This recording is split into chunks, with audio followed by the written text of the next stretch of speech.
curso Recording in especial, es una progress. especialidad en algunos sitios, así que voy a tratar de resumir lo que yo considero que es más importante. Así que lo hemos dividido en cinco etapas que van desde la introducción y carcinogénesis, marcadores tumorales, clasificación y tratamiento. Empecemos con lo primero, que es muy simple, es quiero que tomen conciencia de la importancia del cáncer, ¿no es cierto?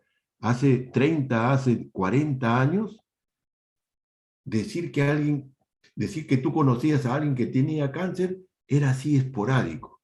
Ahora estoy seguro que todos tenemos lamentablemente un familiar, un conocido, un amigo, alguien del trabajo, alguien de la universidad que tiene cáncer. El cáncer está aumentando. Fíjense, a nivel mundial, cifras de Globocan del año pasado, más de 19 millones de nuevos casos diagnosticados y el más frecuente, mama y pulmón, ¿no? Hasta el año 18 estaban empatados, ahorita un poquito más mama, le sigue colorecto a nivel mundial, próstata y estómago. ¿Qué sucede en el Perú? No se da exactamente la cosa.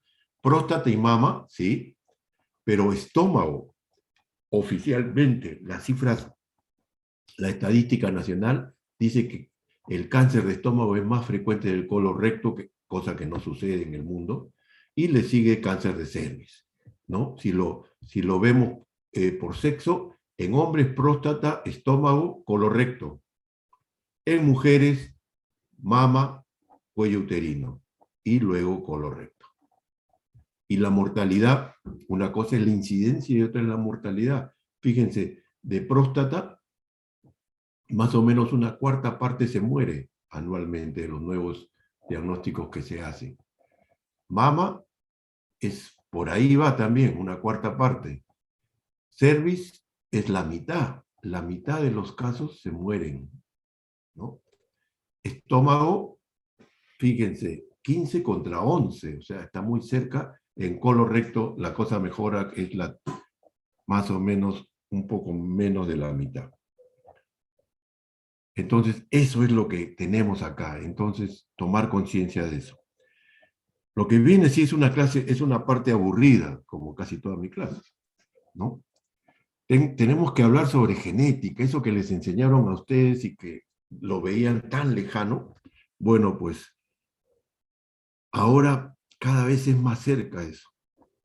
Y seguramente ustedes van a ser la generación que vea pacientes y vea el estudio genético de cada paciente, ¿no? Ojalá que sean ustedes y no sean, que no demore tanto en llegar a eso. Y entonces recordamos que la molécula de la vida, ¿cuál es? El ADN, el ácido desoxirribonucleico, que son dos hileras, dos filas helicoidales que se unen entre sí por las bases nitrogenadas, ¿no es cierto? A eso le llamamos la molécula del ADN. Y está formado por un nucleótido que consta de una molécula de azúcar, de ácido fosfórico, y una base nitrogenada. Atención, la base nitrogenada son 4, solamente son 4. Adenina, timina, guanina y citosina. Solamente son 4. Y además, estas siempre están emparejadas. Esta es como cuando se casan y de verdad hasta que la muerte los separe. ¿De acuerdo? La adenina siempre va a estar unida a la timina. La guanina siempre va a estar unida a la citosina, siempre. Si no sucede eso, algo anda mal. Algo anda mal. Ya vamos a ver cómo. ¿Sí? Una parte del DNA le llamamos gen, ¿no es cierto? Y este gen tiene un intrón en la parte central y exón en las partes laterales o, o distales, si quieren ustedes. Siempre se pensó que el intrón era lo más importante, y de hecho es importante, pero últimamente se ha descubierto que lo que se decía que el exón estaba como de relleno, no, también tiene una función que está por establecerse. el concepto de codón tenemos que recordarlo. ¿Qué es un codón? Son 3 bases nitrogenadas, ¿no? Esta unión, citosina, guanina, adenina, timina, adenina, timina, dan una manifestación y a eso se le llama codón. Cada codón es una orden para que se forme un aminoácido. ¿De acuerdo? Para que se forme un aminoácido. Y la sucesión de codones va a producir, ¿qué cosa? Un polipéptido. Se da una orden a través del DNA mensajero para que el ribosoma produzca la enzima que queremos, que es la manifestación genética. ¿De acuerdo? Entonces, eso es un codón. Recordemos qué cosa es una replicación. Replicación es cuando el DNA se reproduce, se convierte en 2 nuevos DNA. En 2 nuevos DNA. ¿De acuerdo? ¿Dónde se produce la replicación? En el núcleo de la célula. En el núcleo de la célula se produce la replicación. En el núcleo de la célula, una vez que se da la manifestación a través de los codones, se transfiere esa información hacia el RNA mensajero, que va a salir del núcleo y va a llegar al citoplasma y se va a dirigir ¿a dónde? Al ribosoma. Y en el ribosoma se va a producir lo que se llama la transducción, es decir, la formación de esta cadena polipéptida que también llamamos proteína. ¿De acuerdo? Entonces, replicación, transcripción y traducción. ¿Cuáles son las mutaciones o alteraciones genéticas que podemos encontrar? Yo les decía que la citosina siempre está con la guanina y la adenina siempre con la timina, pero de repente se equivocan, ¿no? Y la guanina va con la citosina, ¿ya? O perdón, la adenina va con la citosina. Hay un mal apareamiento. Otras veces hay una supresión, una parte del gen falta ahí. O se repite en forma anómala.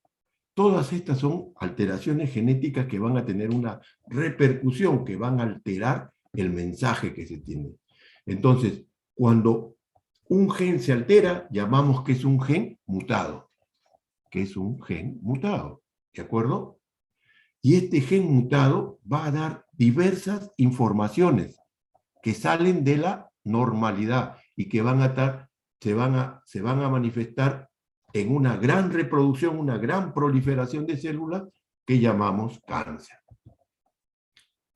Muy bien, hablemos ahora de los genes que participan en el crecimiento, desarrollo y muerte de la célula, ¿no es cierto? Ese desarrollo, esa evolución de la célula, desde que se reproduce, se desarrolla y muere, está determinado genéticamente. Y entonces vamos a encontrar que alteraciones nos pueden llevar a que se dé un mensaje equivocado. Y lo primero que tenemos que hablar sobre eso son los llamados proto-oncogenes. Son los genes que son los que se encargan de motivar, de que se produzca la proliferación celular. ¿Sí? Son dominantes. ¿De acuerdo? Ellos motivan, hacen que haya la proliferación celular para que se reproduzcan las células y se desarrollen. Cuando este proto-oncogen se altera, se convierte en oncogen. Es decir, es la forma mutada del proto-oncogen. ¿Y su manifestación cuál va a ser? Va a producir una proliferación desordenada, atípica, anómala. ¿De acuerdo? Entonces, cuando un oncogen normal, que tenemos todos, se produce un estímulo, produce una proteína, ¿cierto? Si no hay estímulo, no se produce la proteína. Esto es lo normal. Pero cuando está mutado, el oncogen sigue estimulando para que se produzca la proliferación, haya o no haya estímulo. ¿De acuerdo? Y la consecuencia va a ser neoplasia, cáncer.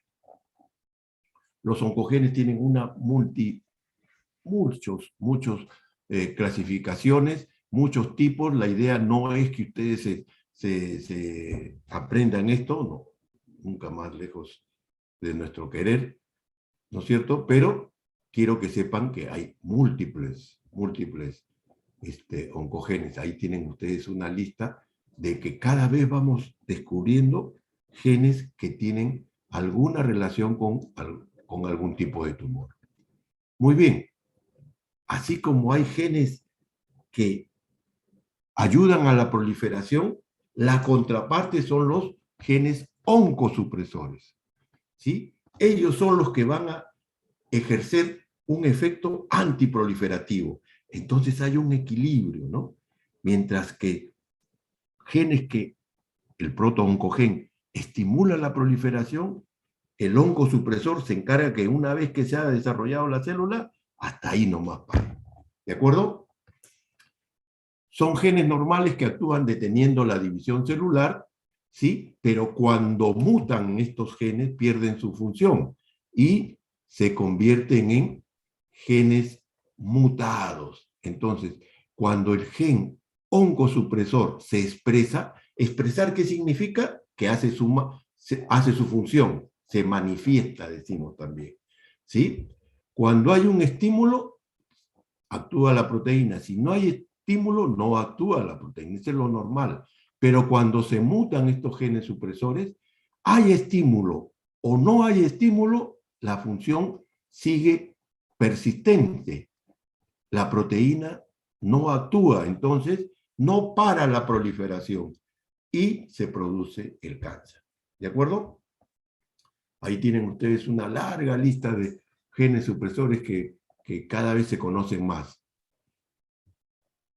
Y hay una tercera modalidad de que hablamos en la parte genética, el llamado código epigenético. Atención, en los anteriores, ¿no es cierto?, hemos hablado que hay una mutación genética. En el código epigenético no hay alteración genética, no hay genes mutados. Y entonces, ¿qué pasa? Que son factores externos al DNA que evitan que la información del DNA pueda expresarse, pueda manifestarse, pueda llevar esa información para que se haga efectiva. ¿De acuerdo? Entonces, a eso le llamamos alteración de la información genética sin modificación del gen. Son externas, son influencias externas, ¿no? Que ya vamos a, por ejemplo, una acetilación a nivel del DNA pueden llevarnos al código, a una expresión, a una ausencia de la función genética. Ahí tenemos la metilación y la acetilación, son algunos ejemplos de acetilación de las histonas, ¿no? que no permiten la expresión genética. En mi servicio, yo soy un cirujano que hace mucho cáncer colorectal, entonces tengo ese sesgo, ¿no? El ejemplo de cáncer colorectal para que vean las cosas que hemos avanzado. Dicho sea de paso, el cáncer de mama y el cáncer colorectal fueron los primeros cánceres que se estudiaron a fondo. Fueron de los primeros y por eso sabemos mucho tanto de mama como de colorectal. Reconocemos 3 vías y estas 3 vías se van a dar en todos los tumores. Una inestabilidad cromosomal, una inestabilidad microsatelital y la metilación de los islotes guanina-citosina. Empecemos con el primero, inestabilidad cromosomal. ¿Qué significa esto? Que hay una alteración de los cromosomas, ¿sí? Si hay alteración de los cromosomas, significa que hay genes mutados, ¿de acuerdo? Genes mutados. Y ahí intervienen oncogenes y los genes supresores mutados, ¿de acuerdo? Es en el colon, cáncer colorectal, es la vía más frecuente, 85%. El pronóstico va a depender del estadio. En todos los cánceres hay un gen que siempre participa, que es el APC. Sabemos que la alteración del cromosoma 5, 17 y 18 se asocia al cáncer colorectal. Algunos casos tenemos en el cromosoma 18 un brazo alargado, que significa que está repetido eso, ¿no es cierto? Y que cada vez conocemos más, y cuando creemos que ya quedamos, ya conocemos todo el proceso, siempre nos damos con la sorpresa de que nos falta más, ¿sí? Acá tienen algunos ejemplos de oncogen, como es el CARRAS, por ejemplo, los tumores supresores, el APC, que ya lo mencioné, y hay el P53, que seguramente también voy a mencionar después. Y hay otros más que poco a poco iremos mencionando. Entonces, fíjense, esta es la mucosa normal y este es el cáncer. El paso de una mucosa normal a un cáncer es paulatino, no es que de la noche a la mañana, demora, ¿sí? Y fíjense, aquí ya sabemos que intervienen por lo menos 4 de estos, son muchos más, obviamente. El APC, que parece que es la entrada, hay una familia de los llamados genes CARRAS, el DCC, y el último, parece que el último es la última puerta para convertirse en cáncer, es el P53, que va a estar presente en todos los cánceres. Entonces, inestabilidad cromosomal, ¿qué cosa es? Alteración de los genes mutados, ¿de acuerdo? Hablemos ahora de inestabilidad microsatelital. Yo les decía que cuando se produce la replicación y se forman 2 DNA, ¿no? Siempre las bases nitrogenadas son citosina, guanina y timina, adenina, timina, ¿no es cierto? Nuestros mismos genes hacen que se produzcan una serie de enzimas, 6 enzimas, que son las que se encargan de hacer el control de calidad, le llamo yo, de los nuevos DNA. ¿Qué significa esto? Que cada vez que se forme un DNA nuevo, le van a revisar si es que el apareamiento citosina, guanina, adenina, timina es correcto. Si hay alguna alteración, esto es detectado. Por ejemplo, acá se detectó que la guanina estaba con la adenina. ¿Qué pasó acá? Normalmente al día se hacen millones de replicaciones. Obvio que puede pasar esto.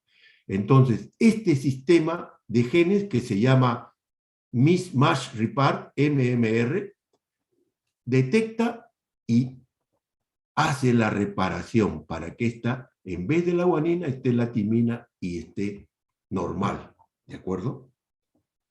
Pero, ¿qué pasa si este sistema de reparación producido por estas enzimas está disminuida o no existe? ¿Cuál sería la consecuencia?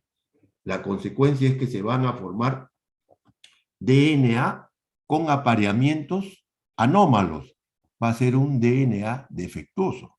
Ese DNA defectuoso va a formar parte de un núcleo, de una célula, de un órgano, de un sistema, y que en algún momento ese DNA mal estructurado dé una orden que diga proliférense,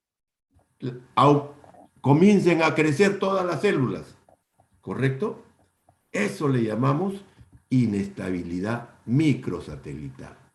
Se producen apareamientos anómalos de nucleótidos, ¿no?, que se repiten en el DNA.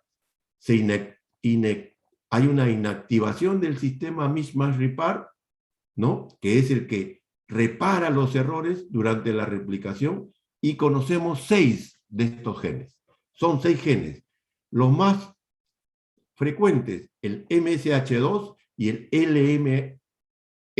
MLH1. Después hay 4 más que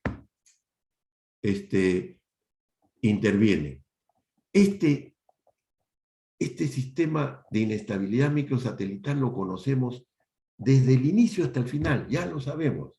Es lo que llaman también cáncer hereditario, ¿sí? En colorecto se va a denominar síndrome de Lynch, ¿sí? Que seguramente en la clase vamos a ampliar esto, ¿de acuerdo? Eso es inestabilidad microsatelital.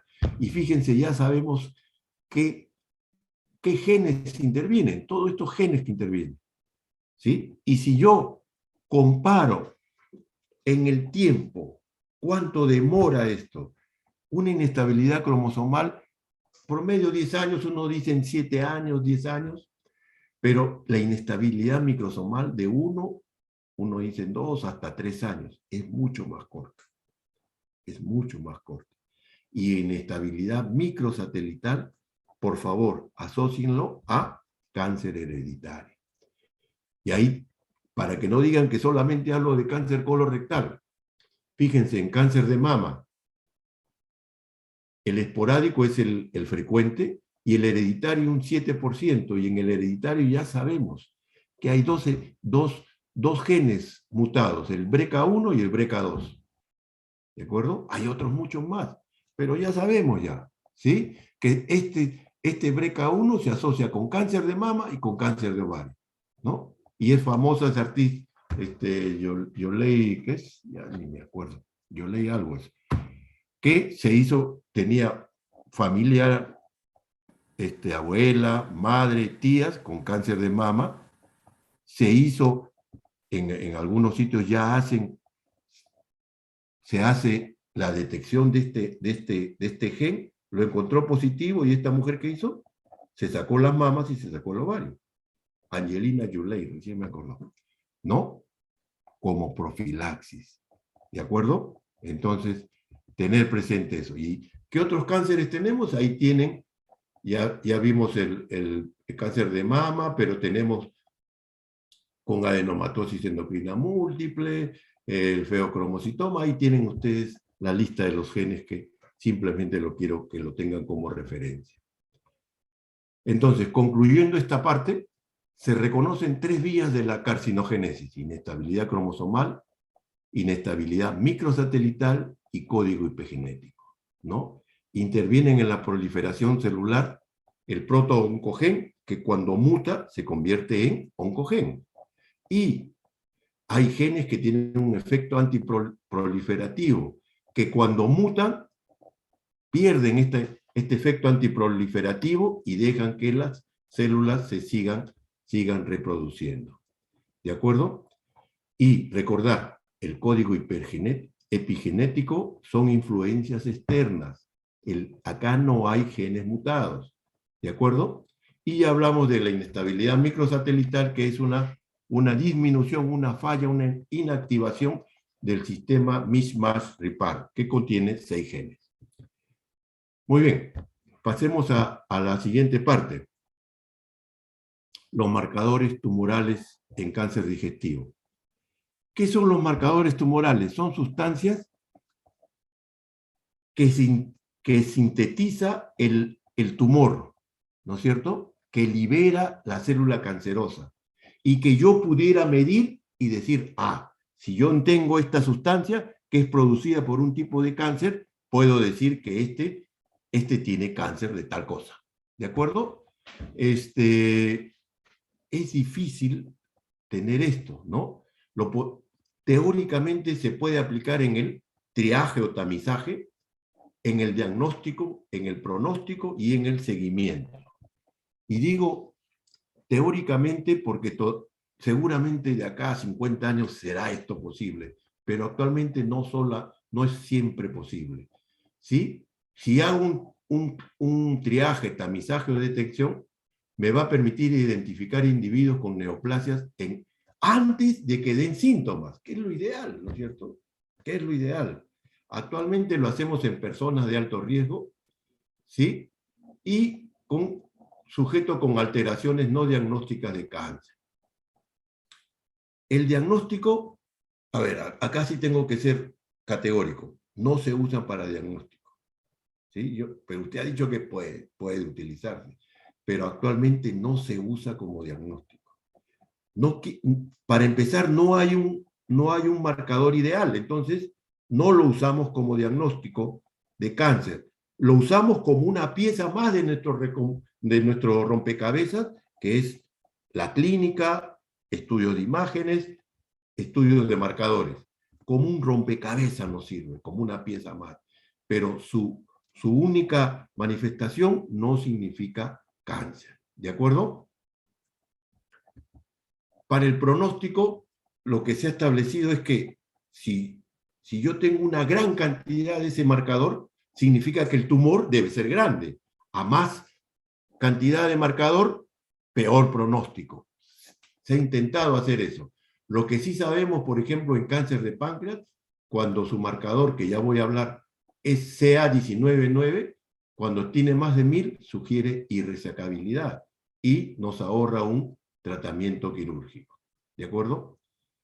Y finalmente, donde sí se usa mucho es en la vigilancia y seguimiento, en la supervisión. ¿De acuerdo? Yo operé al paciente y para seguir chequeándolos, cada cierto tiempo utilizo el marcador tumoral, ¿sí? Porque el marcador tumoral se va a manifestar antes de que me dé o recurrencia local o metástasis a distancia. No, yo les decía que no hay el marcador tumoral, ¿no? Que debería ser un único, ¿no? Lo ideal sería que lo podamos detectar cuando el tumor es pequeño, que sea específico para un órgano determinado, pero esto no existe, ¿de acuerdo? No existe. Generalmente los detectamos en etapas avanzadas de la enfermedad, ¿sí? Como repito, son importantes para el seguimiento y ninguna, acá subrayen, ninguna se aplica para el diagnóstico precoz del cáncer. Actualmente, seguramente con los avances científicos de la tecnología, aspiramos a que esto pueda ser útil en cáncer precoz. Vamos a mencionar 3 marcadores. El antígeno carcino embrionario, que está relacionado con el cáncer de hígado, antígeno carcino embrionario, que está relacionado con el cáncer colorectal, el antígeno CA199, que está relacionado con el cáncer de páncreas, y el alfa-fetoproteína, que está relacionado con el cáncer de hígado. Empecemos con el cáncer colorectal y el antígeno carcino embrionario. Por sus siglas en inglés decimos CEA, ¿no es cierto? Entonces sabe que somos unos alienados, ya tenemos tanta influencia que anglosajona, pues por los americanos, que ya nos acostumbramos a decir CEA. Este antígeno es el más importante para el cáncer colorectal, tiene poco valor en estadios iniciales, lo que ya habíamos dicho, ¿sí? Si yo tengo un paciente con una tumoración y el CEA me sale elevado, es porque eso es cáncer, ni modo, ¿cierto? Se le utiliza con mayor eficacia para la evaluación pronóstica en el cáncer colorectal y en el seguimiento. Es la vigilancia, es su principal aplicación. Fíjense, tiene una sensibilidad del 80% y una especificidad del 70%. Acá hay una frase que de la Asociación Americana, la Sociedad Americana de Oncología Clínica, pone ahí: el CEA es la prueba no invasiva disponible para el seguimiento de personas con enfermedad maligna de colon y recto. ¿Sí? Entonces, se tiene que utilizar. Se ha determinado que el CEA puede aumentar 4 a 10 meses antes de que dé manifestaciones clínicas. ¿De acuerdo? Es mucho más sensible cuando la enfermedad se localiza, da metástasis a hígado o a retroperitoneo. Es poco sensible para la recurrencia local o pulmonar.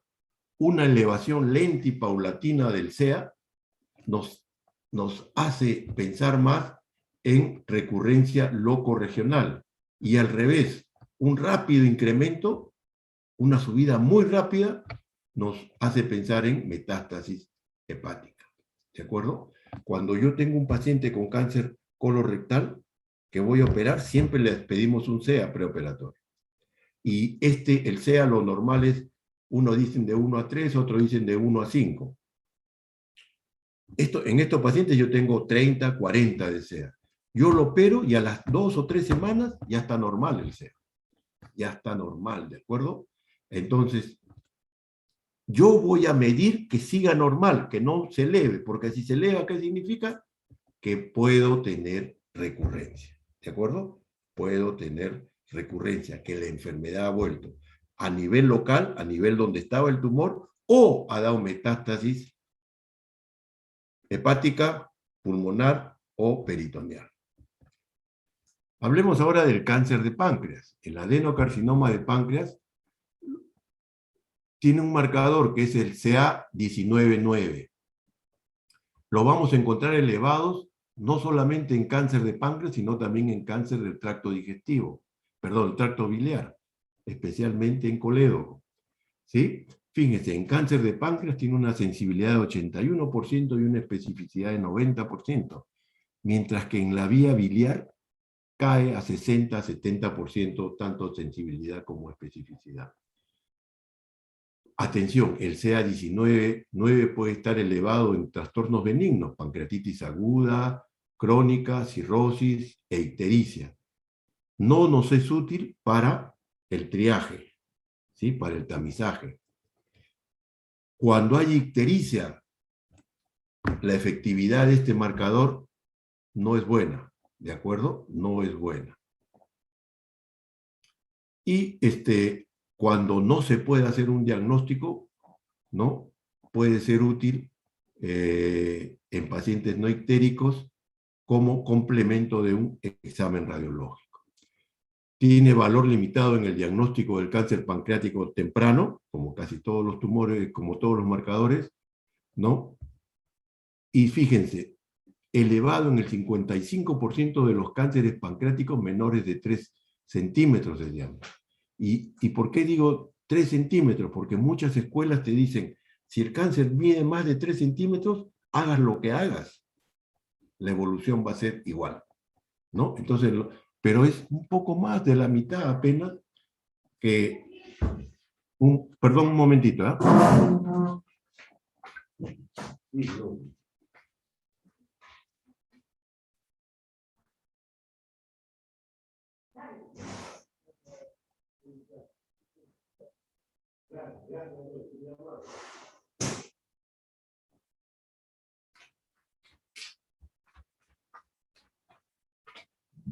Perdón, disculpen, ¿eh? Entonces, es limitado este cáncer, o sea, cuando yo tengo menos de 3 centímetros, sería lo ideal, pero no siempre podemos hacerlo. Lo que sí se ha determinado es que valores por encima de 1000 predicen la presencia de una enfermedad metastásica. Si yo sospecho cáncer de páncreas y me sale el CA199 por encima de 1000, probablemente ya ni siquiera intento un procedimiento quirúrgico. Evita una laparotomía. ¿Sí? Se está haciendo estudios actualmente para determinar que el CA199 puede ser utilizado en el seguimiento y control de los pacientes, ¿sí? Pero esto todavía tiene que ser validado. Y el otro marcador es el alfa-fetoproteína. Y el alfa-fetoproteína está asociado al cáncer de hígado. ¿Qué nombres tiene el cáncer de hígado? Sinónimos: hepatoma, hepatocarcinoma, carcinoma hepatocelular. Todos son sinónimos. Probablemente el que más se usa es hepatoma, pero también muchos usan carcinoma hepatocelular. Esta alfa-fetoproteína está aumentada en el 80% de los casos. ¿Sí? Atención, el hepatoma o hepatocarcinoma en nuestro medio se relaciona mucho con cirrosis, ¿no? Se ha determinado que es mucho más frecuente en pacientes cirróticos. ¿De acuerdo? Entonces, la alfa-fetoproteína yo la voy a utilizar en pacientes que tengan hepatitis B, C o hepatitis activa crónica o que tengan cirrosis, ¿sí? Yo cada 3 meses le voy a pedir una alfa-fetoproteína, ¿sí? Si en alguno de ellos el alfa-fetoproteína me sale elevada, yo tengo la obligación de hacerle una ecografía, una tomografía, para descartar que haya un nódulo en el hígado. Si hay un nódulo en el hígado, este se asume que es un cáncer hasta que se demuestre lo contrario. ¿De acuerdo? Recordar que la alfa-fetoproteína también está elevada en cáncer de testículo y de seno endodérmico. Entonces, concluyendo con esta parte de marcadores tumorales, no existe el marcador tumoral ideal, no sirve para diagnóstico precoz, su principal aplicación se da en vigilancia y seguimiento de las neoplasias malignas. Ya dijimos que el CEA en el cáncer colorectal es el indicador más sensitivo de recurrencia, ¿sí? Que el CA19 se utiliza en cáncer pancreático y que tiene un valor limitado para el diagnóstico de cáncer temprano. Y el alfa-fetoproteína asociado a carcinoma hepatocelular es de gran utilidad en pacientes de alto riesgo como son los cirróticos y los pacientes con hepatitis. Pasemos a la cuarta parte. Espero no seguir aburriéndolo. La clasificación TNM, ¿sí? A ver, los grandes centros universitarios, hospitales universitarios en el mundo, comenzaron a utilizar diversas clasificaciones, y entonces habían clasificaciones del Johns Hopkins, del Memorial, en Estados Unidos, esto era en Inglaterra, en Francia, cada uno tenía su clasificación. Entonces, el Comité Americano del Cáncer y la Unión Internacional contra el Cáncer elaboraron con todos ellos, llamaron a un consenso y establecieron el sistema TNM. ¿Para qué? Para tener todos una misma clasificación, todos podamos hablar el mismo idioma y, sobre todo, comparemos los resultados que podemos obtener por beneficio del paciente. ¿De acuerdo? Entonces, establecer el estadio, estimar el pronóstico y unificar los criterios de investigación. Y con el TNM, a ver, antes que se me vaya la idea, el TNM es el tumor, atención, el T es el tumor, yo sé que muchos dicen tamaño, en algunos casos es tamaño, en tubo digestivo, la gran mayoría es infiltración del tumor en la pared. N es el número de ganglios linfáticos comprometidos y M es la presencia o no de metástasis. Con eso yo voy a establecer la gravedad del cáncer basado ¿qué? Basado en T, basado en N y basado en M. ¿De acuerdo? Y voy a establecer estadios que los voy a dividir del 1 al 4. Siendo el más pequeño el 1 y siendo el mayor el 4. Y esto está acorde al pronóstico. Los de 1 tienen mejor pronóstico, los de 4 tienen el peor de los pronósticos. ¿De acuerdo? Entonces, voy a hacer una estadificación clínica. ¿Qué le llamamos clínica? Que yo asumo el T. Yo no lo puedo determinar el T clínicamente, pero una ecografía me puede ayudar en algunos casos, ¿sí? Una ecoendoscopía. El N puedo establecerlo, puedo sospecharlo, y si hay o no presencia de metástasis. Por eso decimos estadificación clínica, que no es fidedigna. En cambio, la estadificación patológica me va a establecer sí o sí cuál es el real T y cuál es el real N. ¿De acuerdo? Entonces, esto lo van a poder discutir mañana en su práctica. Los tumores se caracterizan desde el punto de vista patológico por su diferenciación tumoral. Siempre cuando hablemos de cáncer en tubo digestivo, vamos a hablar de adenocarcinoma, la gran mayoría, ¿no es cierto? Adeno es el prefijo glándula, el cáncer que se origina en la glándula de la mucosa, ¿no es cierto?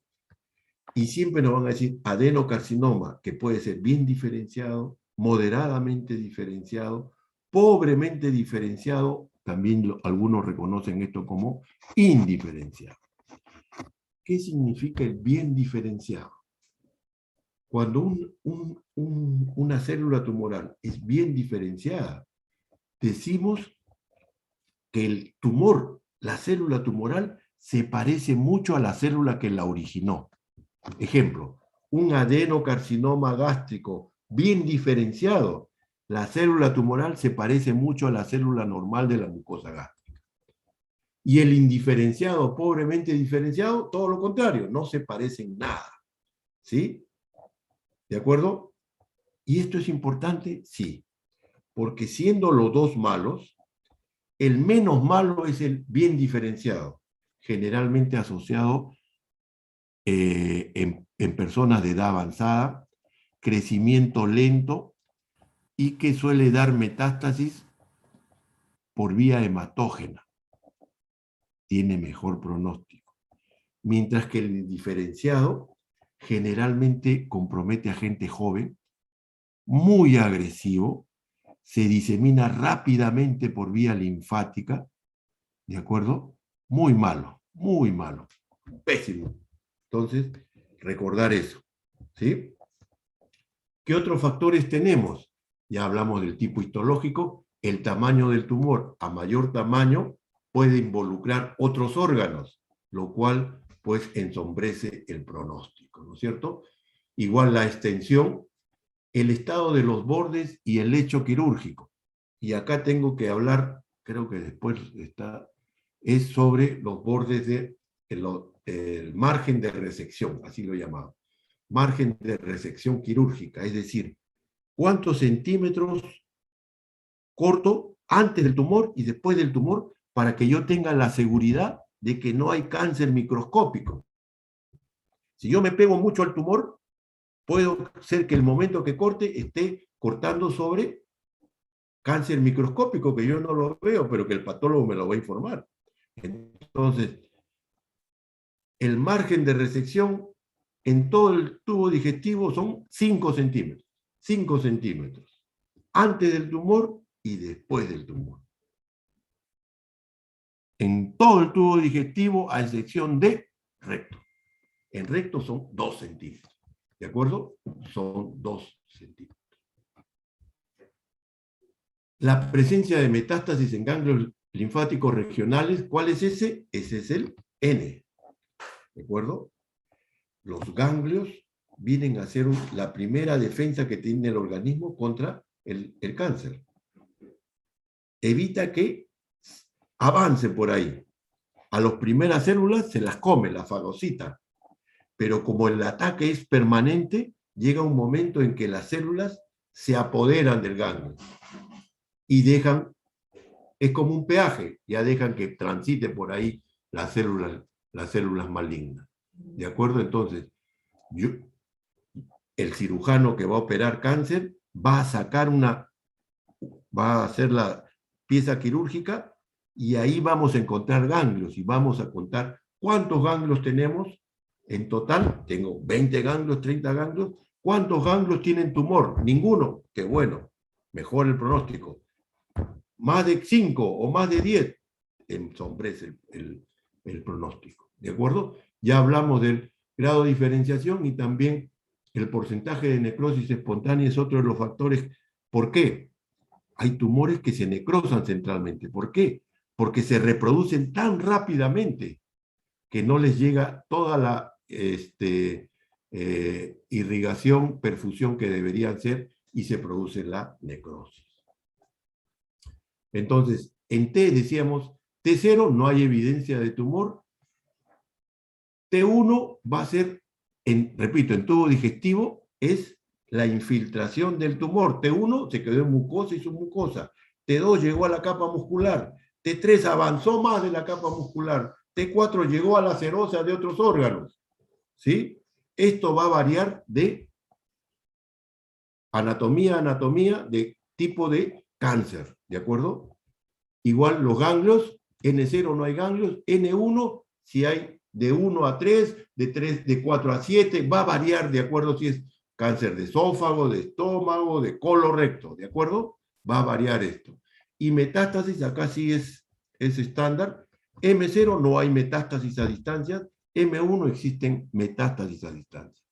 Y de acuerdo a eso, yo voy a hacer el estadiaje, el estadio, de acuerdo al TNM que van a revisar eso el día de mañana en la práctica. Permítame revisar algunas definiciones que son importantes cuando hablamos de cáncer. ¿Qué es hiperplasia? Es el incremento en el número de las células. Se dividen más rápido de lo normal, pero no es anormal, ¿de acuerdo? Y se produce en un tejido, en un área específica, ¿de acuerdo?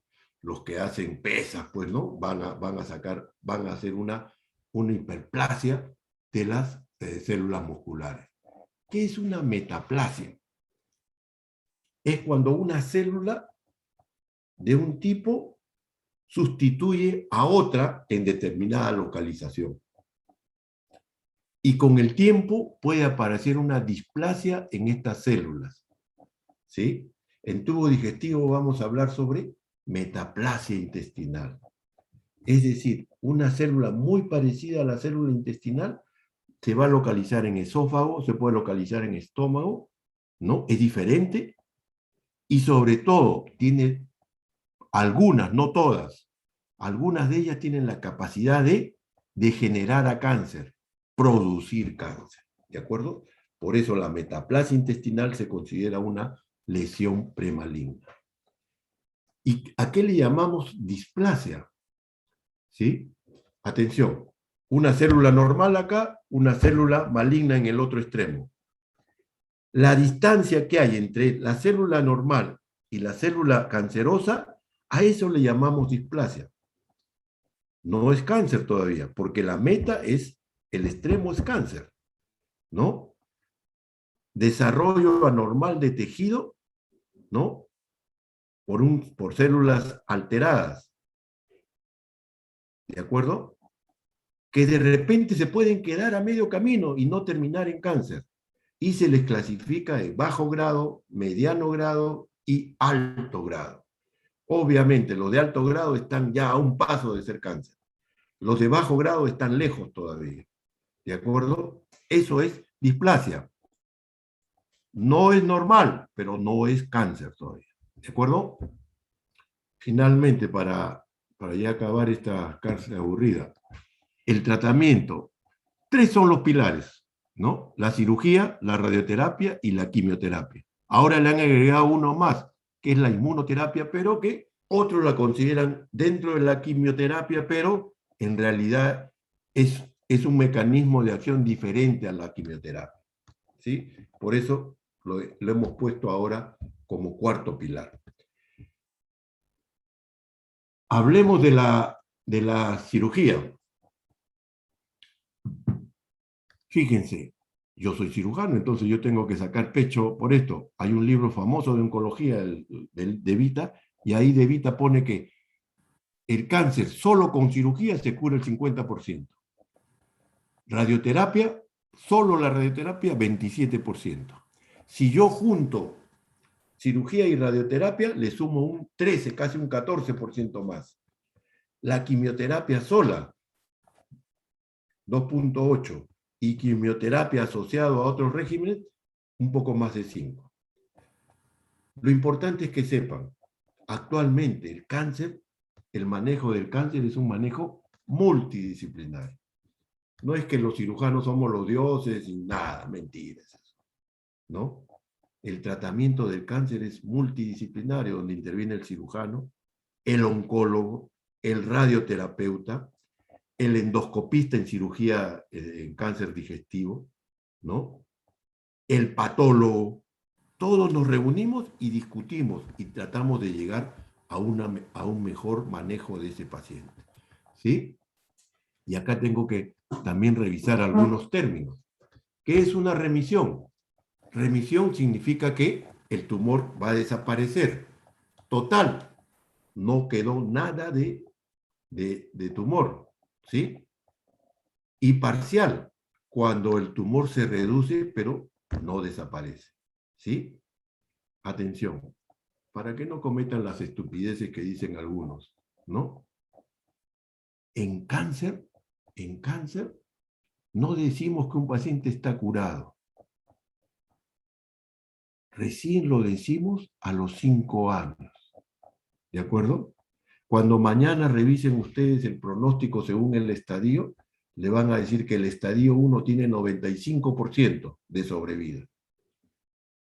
Cuando dicen tanto por ciento de sobrevida en cáncer, automáticamente es a 5 años, ¿de acuerdo? A 5 años. Nosotros en mi hospital operamos mucho cáncer colorectal. Y a los pacientes yo les decía, si a los 5 años estamos los dos, celebramos juntos.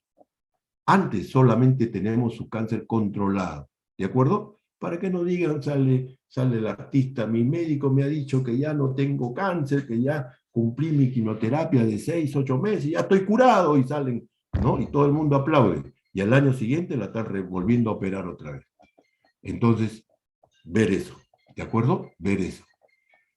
Entonces, la recidiva es cuando hay una reaparición del tumor tras un periodo largo de ausencia de la enfermedad. El paciente es controlado y de repente al año, año y medio, vuelve a aparecer el tumor. ¿Sí? La persistencia es cuando el tumor, a la hora que he resecado el tumor, no he podido sacar todo el tumor. Se ha quedado una parte del tumor. A eso le llamamos persistencia. El margen de resección, ya lo mencioné, 5 centímetros antes y después de donde está el tumor, en todo el tubo digestivo, 5 centímetros, a excepción de recto, que son 2 centímetros. Y de los tipos de resección quirúrgica, el ideal es R0, que se saque el tumor total. ¿Sí? A veces el cirujano cree que ha sacado todo y el patólogo le informa y le dice R1, hay una presencia microscópica de tumor en el marco, en el margen de corte, el patólogo te dice margen comprometido. Y a eso le decimos R1, ¿ya? Presencia microscópica. Presencia microscópica. Cuando yo sé que estoy dejando tumor, ¿sí? Porque a veces el tumor invade, por decirle, me invade la ilíaca o me invade la aorta, yo no puedo sacar eso. Entonces saco lo que más puedo, lo más del tumor, pero estoy dejando tumor. R2, presencia macroscópica del tumor. ¿De acuerdo? Entonces, R0, mañana lo van a revisar también en su práctica, exéresis total del tumor, R1, presencia microscópica del tumor, y R2, presencia macroscópica del tumor. Y finalmente, la fase terminal. ¿Qué significa la fase terminal? Cuando la enfermedad, el cáncer, ya llevó al paciente a sus últimas etapas y que realmente hacen incurable este proceso y es totalmente irreversible, decimos fase terminal. La radioterapia son ondas que van a dañar el DNA tumoral, ¿no? Lo medimos en Grace, cada Grace tiene 100 rad, puede ser externa, que es lo que más se usa, cobaltoterapia, la cobalto 60, en otros sitios ya no usan esto, usan lo que se llama acelerador lineal, ¿no? ¿Cuál es la ventaja? Es que actúa sobre todos los tumores, pero el problema ¿cuál es? Que ese es como una metralleta, que yo disparo y mato buenos y malos, células buenas y células malas. ¿De acuerdo?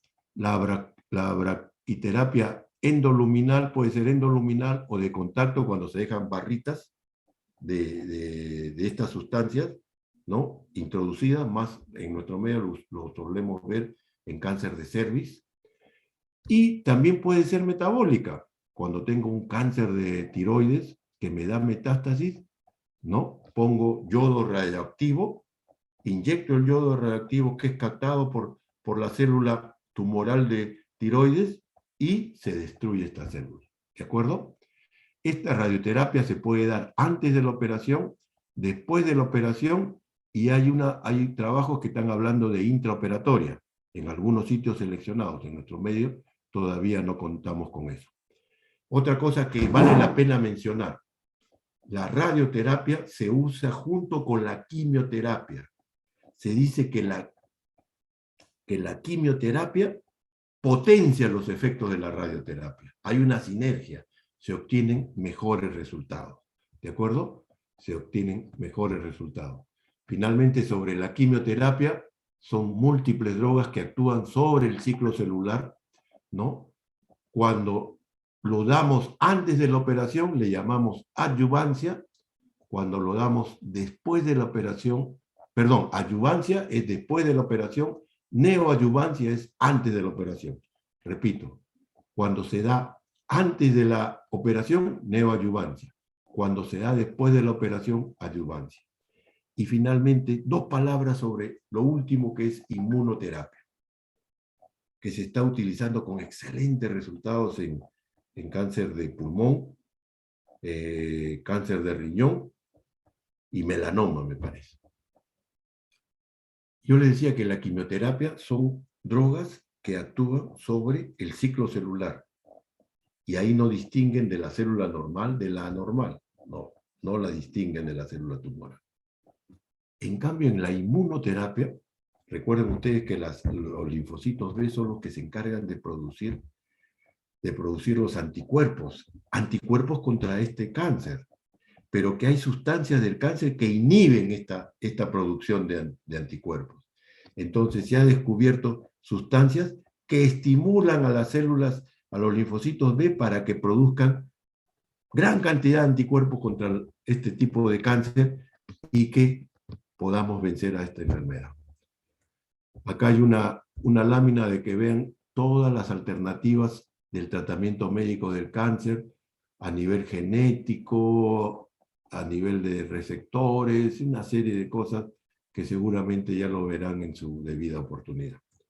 Muy bien, hasta aquí la parte teórica. Mañana, como les decía, mañana en el seminario de oncología quirúrgica van a revisar lo que son los estadios clínicos, la clasificación TNM, cuáles son sus ventajas y su utilidad, los tipos de resección, van a ampliar seguramente la forma de diseminación de lo que hemos dicho, van a hablar un poco de nomenclatura y diseminación tumoral, y en las biopsias cuáles son las indicaciones, 4 indicaciones, y sobre todo a qué le llamamos la biopsia de congelación, que va a ser un concepto que seguramente van a escuchar con más o menos frecuencia. Muy bien, hasta acá con ustedes, espero no haberlos aburrido mucho, muchas gracias, será hasta la próxima. Gracias, doctor. Gracias. Hasta luego. Gracias, doctor. Gracias, doctor. Buenas tardes. Muchas gracias, doctor.